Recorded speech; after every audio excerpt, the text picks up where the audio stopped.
Programang ito ay rated SPG. Striktong patnubay at gabay ng magulang ang kailangan. Maaaring may masiselang tema, lengguwahe, karahasan, sexual, horror o droga na hindi angkop sa mga bata.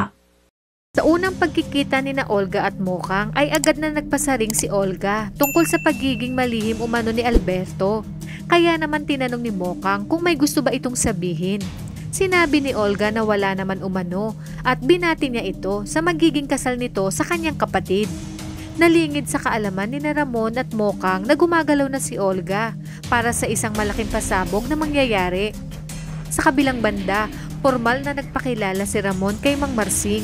Sinabi ni Marsing na tatapatin niya na ito dahil sa oras na dumating ang araw na saktan nito ang kanyang anak na si Mokang ay babawiin niya ito.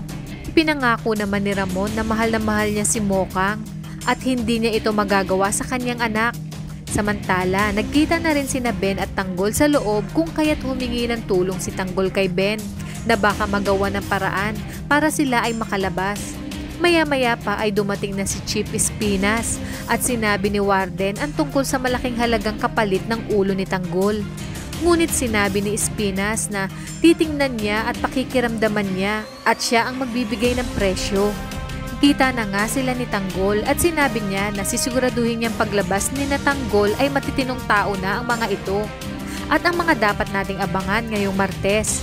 Gagawin pa rin ang lahat ni Warden Balatukan upang kumbinsihin si Chief Espinas na pumayag na sa alok ng kanyang kakilala dahil panigurado umanong tiba-tiba sila.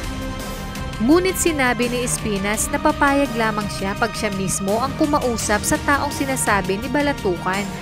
Mangyayari na nga ang kasal ni na Mokang. Mapapansin ni Marsing na malungkot ang mga mata ni Mokang at ramdam niyang hindi ito masaya. Kaya naman sinabi niya na maaari pa siyang magdesisyon kung hindi talaga niya gustong makasal kay Alberto. Sa unang araw ng mga batang Quiapo ay magkakaroon sila ng mga bagong makakabangga na mga batang Divisoria. At dito magsisimula ang bakbakan sa pagitan ng dalawang grupo. Sinabi ni Espinas na huwag galawin ang mga batang Quiapo dahil may patong na sa ulo ng mga ito. Sa inyong palagay, tuluyan kayang mapapayag si Espinas sa oras na malaman niyang si Olga ang nag-utos? Kaya kung bago ka pa lang sa aking channel ay mag-subscribe ka na at i-click mo na rin ang bell icon para updated ka sa pinakahuling kaganapan sa paborito mong teleserye, ang FPJ's Batang Quiapo. Hanggang sa muli, salamat!